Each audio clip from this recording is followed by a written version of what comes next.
You wanted the best. You've got the best podcast. The hottest podcast in the world. The Chris Voss Show, the preeminent podcast with guests so smart you may experience serious brain bleed. The CEOs, authors, thought leaders, visionaries, and motivators. Get ready. Strap yourself in. Keep your hands, arms, and legs inside the vehicle at all times, because you're about to go on a monster education roller coaster with your brain. Now, here's your host, Chris Voss. I'm Chris Voss here from thechrisvossshow.com. Ladies and gentlemen, there are these things that makes official. Welcome to the big show. As always, the Chris Voss Show is a family that loves you, but doesn't judge you as harshly as the other people in your life, because we know you're trying to improve yourself. We know you're listening to the show to make your life better. For 16 years and 24 episodes, we've been bringing you just the most amazing stories of uplifting journeys that people have been on, the stories they share that can make your life better, but share the wealth, if you will. Go to goodreads.com/Chris Voss, linkedin.com/Chris Voss, Chris Voss 1 on the TikTok, and all those crazy places they know. Opinions expressed by guests on the podcast are solely their own and do not necessarily reflect the opinions of the host or the Chris Voss Show. Some guests of the show may buy advertising on the podcast, but it is not an endorsement or review of any kind. Today we have an amazing story of a young man.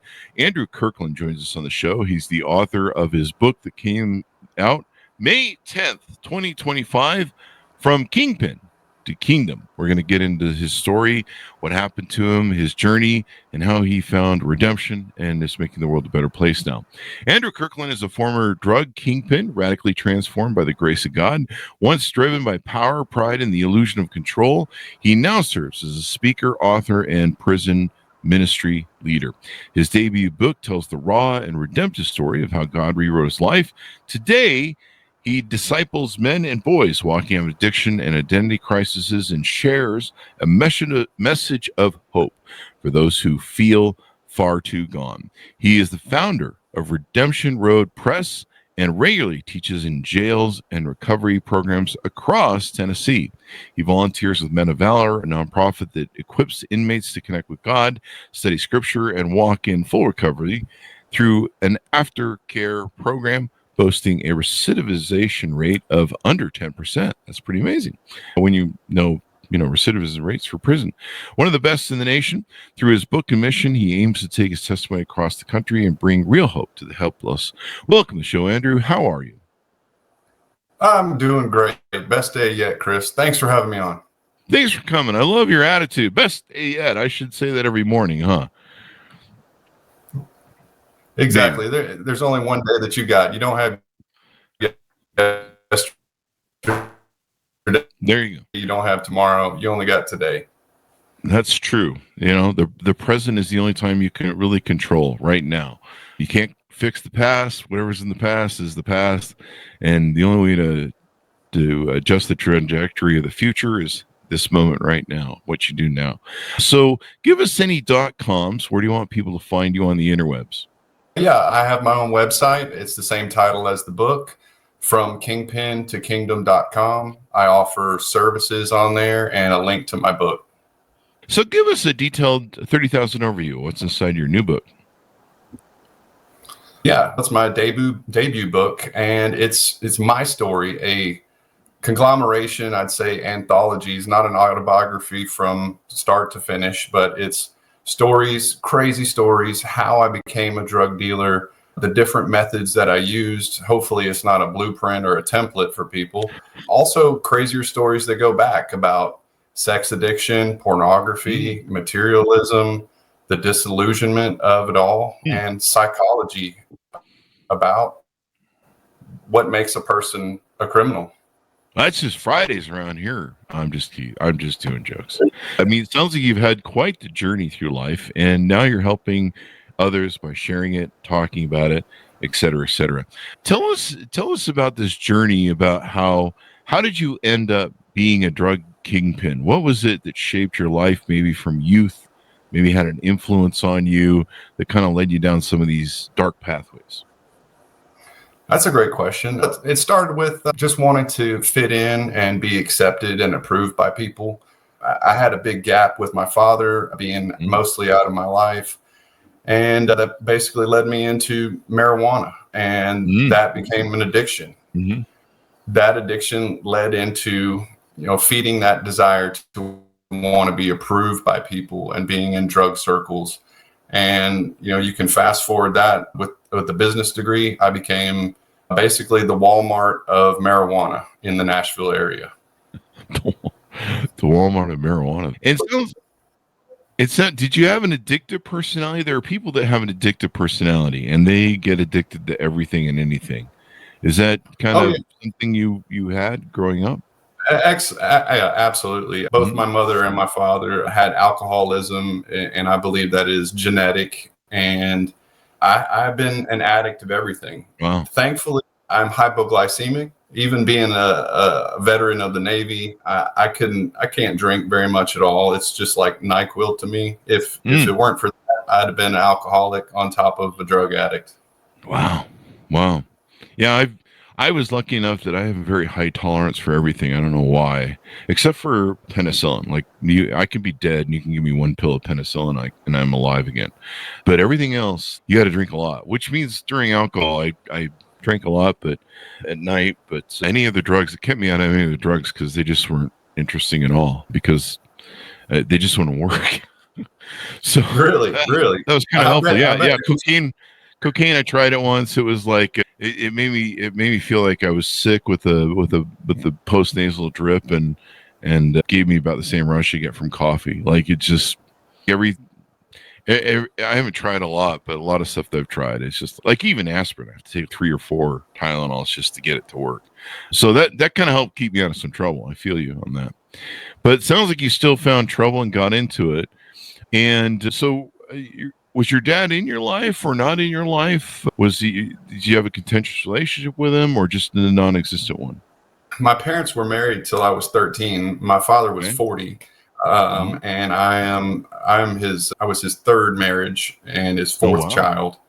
Mm-hmm. My father lived a life of adultery, and he was a womanizer, and that became the prime source of his acceptance and approval. It was his relationships. And even though my mom and dad were married, he wasn't there when I was born. He was with other women the entire time.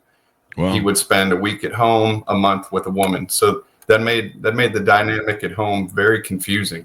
Yeah. And I got to spend very little time with my dad. Wow. And a young man needs his father in his life, that's for sure. It's, men need men to raise men. So in essence, how do you get involved in drugs and dealing drugs and building this Kingpin kingdom? You have to start off small, and you have to find sources that you can rely upon to get drugs from. Marijuana has always been very, very prevalent, and almost every drug user uses that. So that's a good baseline and a good business model if you're trying to make money. So I first started with 1 ounce at a time, and it was basically to fuel my own addiction. If you buy an ounce of marijuana and break it into 4 pieces, you can sell 3 of them at street value and have yours for free. So that was my primary motivation in the beginning, because as a marijuana addict, you can spend $400 a month in personal use, which can pay a car note. And I got tired of that. That was my initial start of wanting to do that. Now, getting the funds to get more and more and more as I was using it, that's when I found a good source that had I basically found the guy who was dealing and the guy above him, and I made contacts with that guy. So it was all on credit. It was basically all on credit. Wow. And so were you, some people will get into drug dealing to fund their own habit. I've had friends that did that in their youth. Was that your case, or were you just trying to make money and maybe prove yourself to your father? Was maybe some of that in there, or make something yourself? You had a mission maybe to say, hey, I'm going to prove myself that I can be somebody and maybe get recognition from my father, or maybe just get recognition for myself. I always wanted my father to be proud of me. But the reason why I got into it to begin with was to fund my own addiction. But once I started to feel the nurturing of being approved of by my peers, that's what fueled what was missing from my childhood. I was able to feed into that acceptance of other people wanting attention from me. And that's what I nurtured the most through the drug dealing, was being the man that everybody wanted to talk to. Being the guy gives you lots of attention, gives you validation, makes, you gives you self-worth. People need you, et cetera, et cetera. And so you go through that. How many years did it take to get set up, or did it take a lot of time? Or tell us about what that journey was like, and then how did you maintain it? I mean, sometimes there's violence and other things that are maintained in keeping a territory on this sort of thing. Oh, I operated in the shadows mostly. And I basically started off with small time deals with just peers. And that led me into my first network of growing marijuana in the Nashville area. The one gentleman, he had some rental properties, and it was a double wide trailer. Me and these other two gentlemen, we started to grow marijuana for several crops. I was the chief laborer because I didn't have much money. And when that kind of piddled out, one of the guys got busted, and I ended up having to burn everything that was in the house. Didn't burn the house down, but I took everything outside, burned it all, then formulated a new plan with the other partner. We cut the other guy out that got busted. And then we just started growing from that point on. Growing, I mean the business. Colorado and California were both legalized. So that's when we started doing some transportation between those states. I took on the customers of the one partner, and that's when my business started to just explode. Wow. There you go. And so how many years did that go? And then what happened? What changed your life? What gave you that moment, that cathartic moment that made you go, I don't know about all this, and maybe I should go someplace else? Yeah. From being a average smoker to running 50 pounds a week, that was about a 4 or 5 year span. I mean, I smoked so much marijuana that time. It's a surprise I remember anything. About, I would say 4 or 5 years from making nothing to 60,000 a month. Wow. It was having everything that made me want to stop. Yeah. Now, when you say having everything, because you had everything, or you were addicted to all this stuff and things are going on? Just want to clarify that. It wasn't about the addiction. I mean, I was maintaining just a heavy marijuana addiction, but it was what I call the disillusionment of having everything. Ah, okay. When you make 60,000 a month for years and years, you have the keys to the city. You can go anywhere and do anything. And every celebrity, every millionaire, if you look at their bios, they all say the same thing. It's when you reach the top of the ladder, you realize that the ladder is leaning on the wrong wall.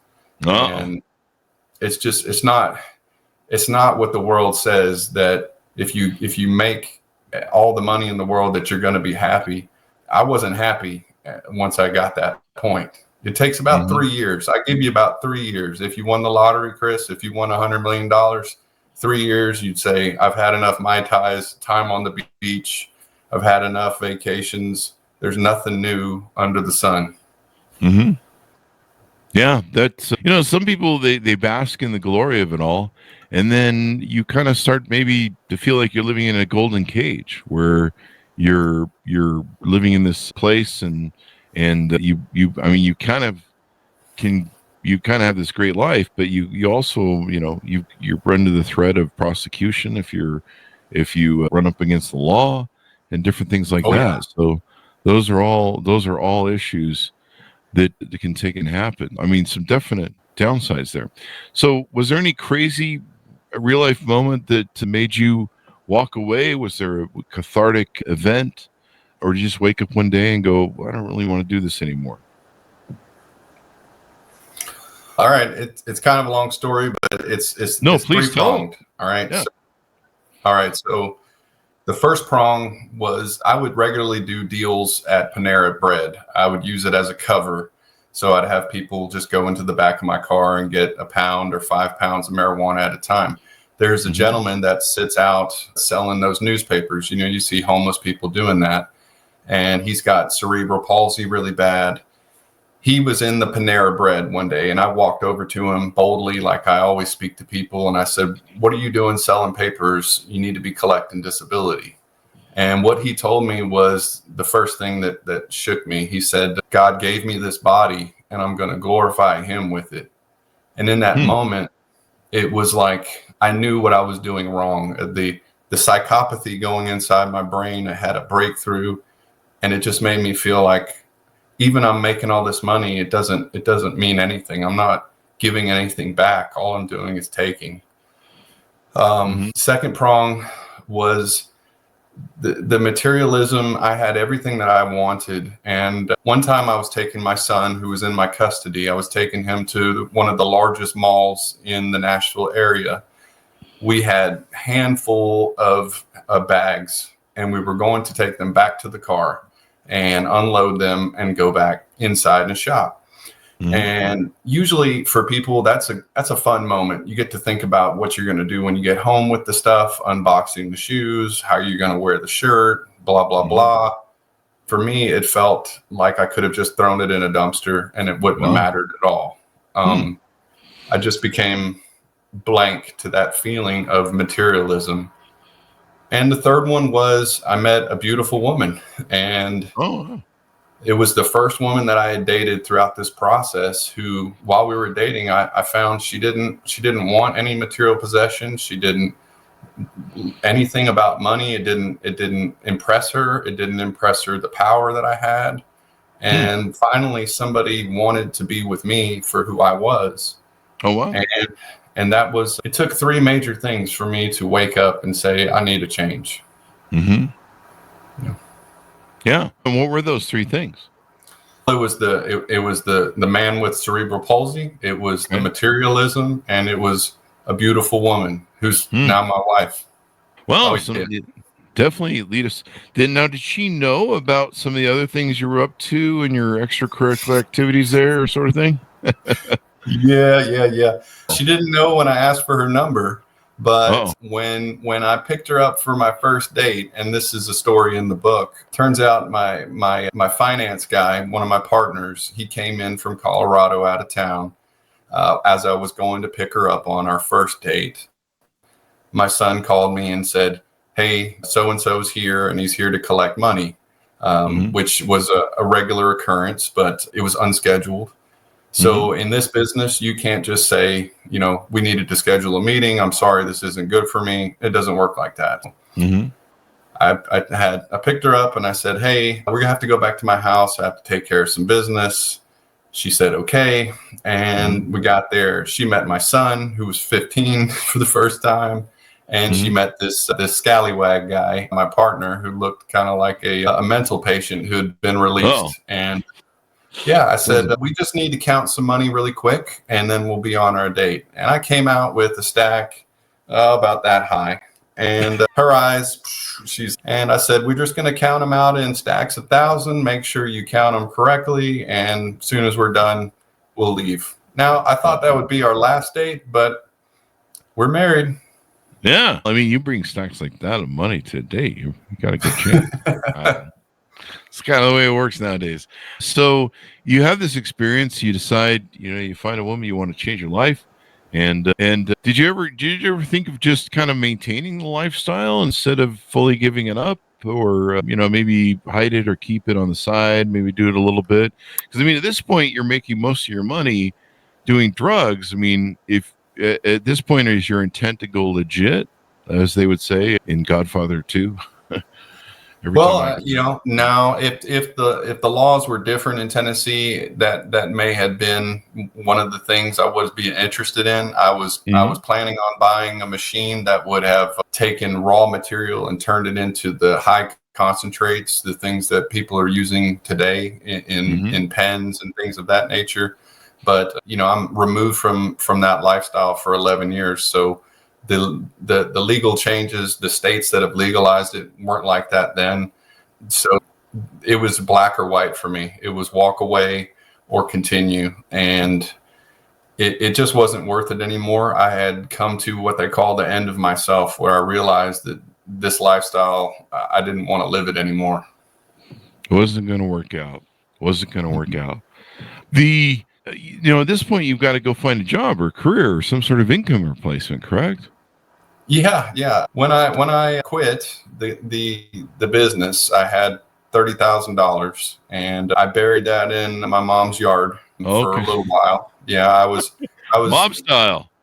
Yeah, I did. But because how it ended, and I can tell you if you're interested in how it ended, I thought that the feds were going to come and arrest me. So I needed that for bail money. But yeah, I didn't have another job lined up, and basically me and that girlfriend, we decided to take that money and turn it into furniture. We started painting old, ugly furniture and selling it at the flea market. So I went from making $60,000 a month to about $4,000 a month. Did that for an entire summer. And then I got a retail job making $14 an hour. It was a humbling experience, I'll tell you. I'll bet it was. I mean, it's hard for anyone to go to work for someone else after you've been an entrepreneur, legitimate, or, doing some other things.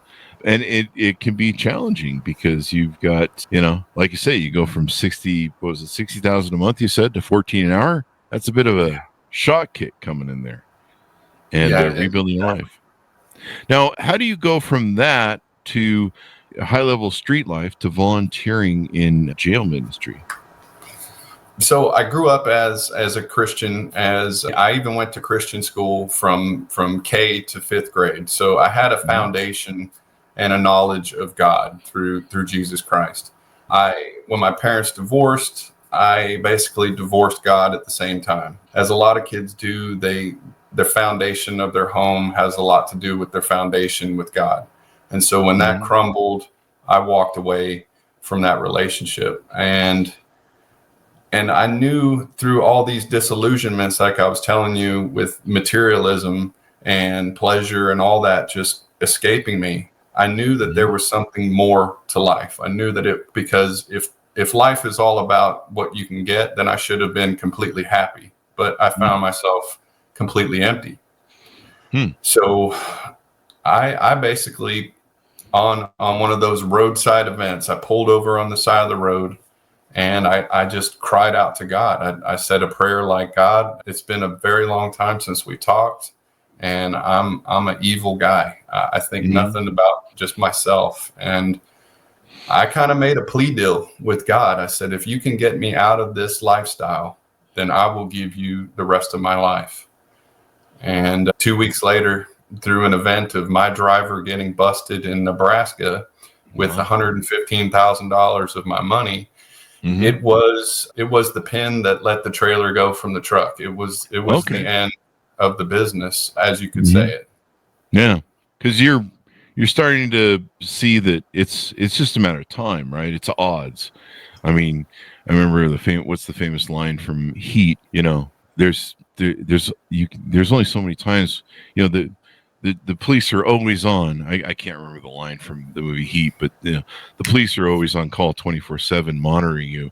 All they do is have to catch you. You only have to fuck up once, right? Yeah, you can only slip up one time, man. One time is all it takes. All it takes is one time. The cops can fuck up all the times they want, but all it takes is one time for a criminal to fuck up, and you're caught. And bro, I had cops sitting outside my house on shifts. Really? I had. Yeah, wow. And I had to move everything, reverse a little bit. I had to move everything to a stash house across the city because the cops were so hot. They were making an indictment case against me. Oh, wow. And I had a lawyer. I had my own Sal. You ever watch Breaking Bad? Yes. Yeah, I learned a lot of tips from that show. And I got my own Sal, a top attorney downtown. And he said, I advise you that you should stop doing this. I said, bro, I'm not here to talk about that. I said, give me some pro tips to keep me from getting busted. And I found out, I told him all the crimes I was doing, and multi-state trafficking, child endangerment, prostitution, tax evasion, all that. He said, you're looking at 25 to life federal prison. Wow. Yeah. And it felt like I had one of those dentist lead vests on me, just like it was a lot of pressure I was under. I'm going to tell you. Yeah. Yeah. I mean, you've got the Johnny Law sitting out front and all that good stuff, and all you go. So how do you get involved with the jail ministry? How do you get to where we talked a little bit about you did that? So what did you start doing from there after you kind of reached that point of no return, or it looks like, the walls are closing in, it's time to change my life? How do you build what you have going on now? You've got the Redemption Press, you've written your book, you've been, I believe, visiting people in jail and running a ministry. Tell us how you developed all that. That's a great question. So after my driver was busted, I called all the clients. I told them that the business was over. I'm shutting down. Wow. My main customer, who was buying roughly half of my inventory on a weekly basis, I called him, personally told him what was going on. And I called my finance guy in Colorado, told him what was going on. Now, I still owed him money. 2 days later, and this is the point where this is the foundation of why I do what I do. A couple days later, the guy from Colorado and my main customer, they both come to my house in the middle of the day. And I was the boss. They knocked on my door and walked in, sat down in my living room, told me to sit down. And they looked me dead in the eye and they said, you're going to continue to do this. You're the only way we can continue to do this. And you've made sure that we don't have any of your contacts. The finance guy, he said, I've got another $100,000 loan I'll give you. Just get the driver, just get another load, and let's keep this going, right? Mm-hmm. So I had a moment where I thought about it and time just stopped. And I remembered that roadside prayer that I had. Mm-hmm. And God spoke to me in this very audible way. And he said to me, what are you going to do? Are you going to serve man or are you going to serve me? Mm. I didn't know what to do to get those men out of my living room, to convince them. They're atheists. And I don't, I dropped to my knees, Chris. I closed my eyes. I threw my arms in the air and I cried out to God. I just kept saying, God help me, God help me, God help me. Mm-hmm. They got up, man. They dropped some F-bombs on me. They put their finger in my face and they walked out of my house. Wow. I'll never see from them again. Wow. That's powerful, my friend. That's the foundation where I lay my faith on. He saved me that day. I left myself completely open to that. And it's, they say God is real, but he's been real for me. And so that's the foundation. And I take that faith and I bring it to the people in jails and I bring it to young men, as he's as real to me as you are, as you and I are right now. So how many years have you been doing this now, where you've been running the whole thing and the operation and everything you've been doing? Oh, I've been doing the jails ministry for the last 18 months. And I tried to start off in prisons, but it's pretty hard to get in there into prisons, getting background checks and so on and so forth. But I got in with a ministry called Men of Valor, and they do the prison reform program. So before I did the prison stuff, I started working with young adults, young boys, teenagers in high school, and some kids that get out of high school, leading them away from the direction that I took. Mm-hmm. So all in all, I've been working in ministry for about 8 years now. Nice. Congratulations, man. You're changing not only your own life and ensuring you're going forward with something that isn't going to put you in prison for 1 million years, and you're helping now, and on top of that, you're helping other people. Now I'm looking at the website. I'm seeing that you have several offerings there: speaking requests, discipleship inquiry, prison visit form, group teaching, and prayer requests. Tell us about some of the offerings you have there, and maybe how some people can utilize them, or maybe if they know someone, they can hand that off to that needs that help. Oftentimes, churches have programs like Celebrate Recovery for people with addictions, people with problems with pornography, people with drug addictions. And I like to go in and speak to those groups. So churches can go on my website and look up the form, and it goes directly to an email to me. And I also want to go into more and more prisons, as that's the most enjoyable time I have. When I go to the prisons, it's like my birthday when I go there. It's for them, but I get so much joy out of it. And I also offer one-on-ones with video teleconferencing. And so if anybody needs some discipleship or to basically, I want to be a yield sign to help people. I want to use my life to show people that the fast life is not going to make them happy, and use my life as an example of that. And anytime I can have a speaking engagement, because I've lived 3 or 4 lives in my 45 years. And through that time, I've got a lot of action steps that I can help people take to avoid those pitfalls. Yeah, most definitely. So if someone's out there listening, you've got several ways that they can reach out to you on the website. I was thinking of, other audience members. Maybe they have a family member or someone they love in jail. They can take, and with the prison visit form, that's maybe where you can request to have you come by and help whoever needs help there. Yeah, that's exactly right. So if you're a prison chaplain or you're a captain at a prison and you'd like me to come speak at your prison, especially if it's regional to the Southeast, is where I live in Tennessee, I'd be glad to make the drive. You can go on the website and click on that. I'm never too busy to get right back to you. Now you have a discipleship request, and that's where do you only work with men? Because I notice it says here for men seeking direction, healing, and a deeper intimacy with Christ. Is it only for men, or is it available for women too? Women can certainly get a hold of me. Yeah, that'd be just fine. I mean, everybody has addictions, and everybody has hangups and hurts. And I've certainly have talked and discipled women in one-on-one, in person. I don't really encourage that. I'm not a certified counselor.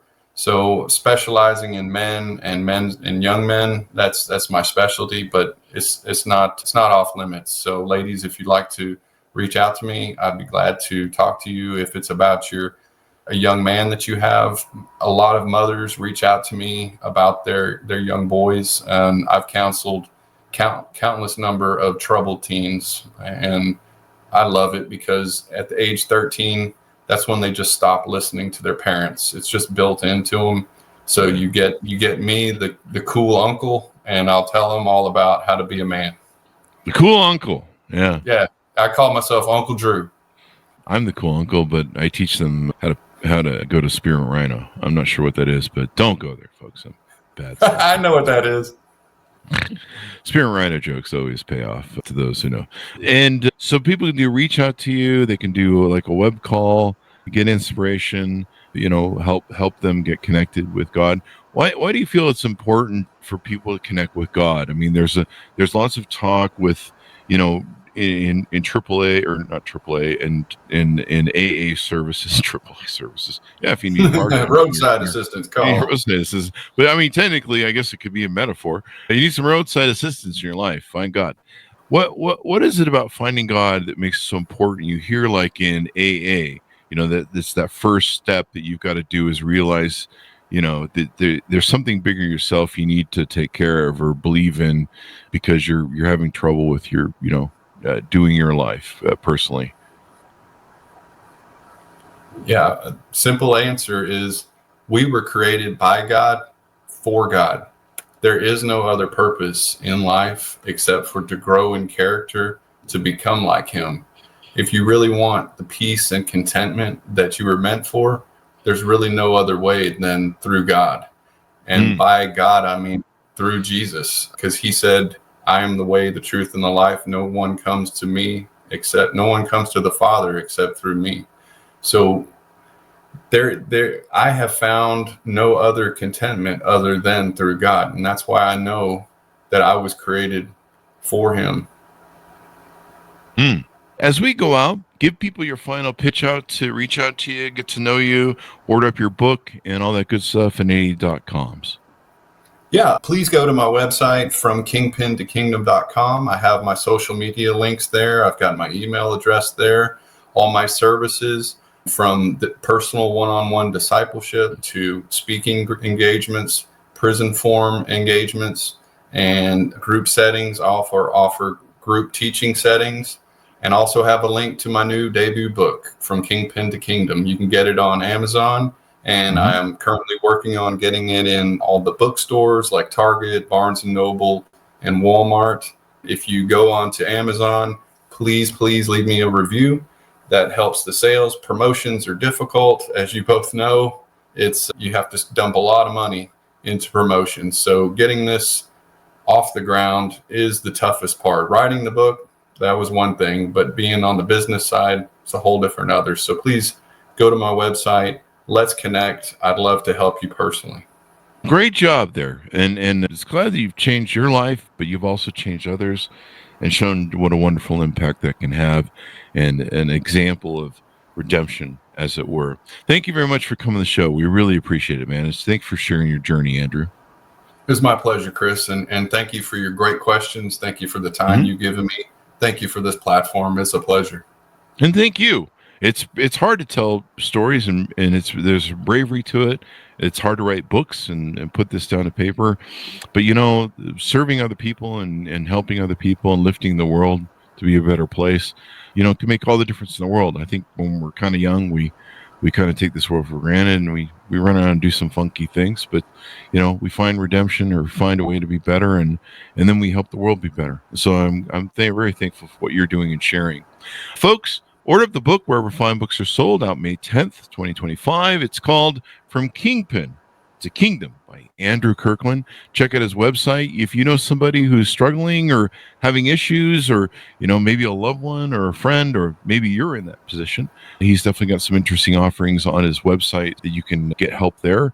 And, people need to find help where they can. And sometimes you need to find that right voice that attunes with you. I know a lot of people, there's just sometimes that moment that comes to them. So anyway, check that out as well. As always, we appreciate our audience. Go to goodreads.com/Chris Voss, linkedin.com/Chris Voss. Chris Voss, one of the TikTok and all this crazy place, the internet. Be good to each other. Stay safe. We'll see you guys next time. And that should have us out.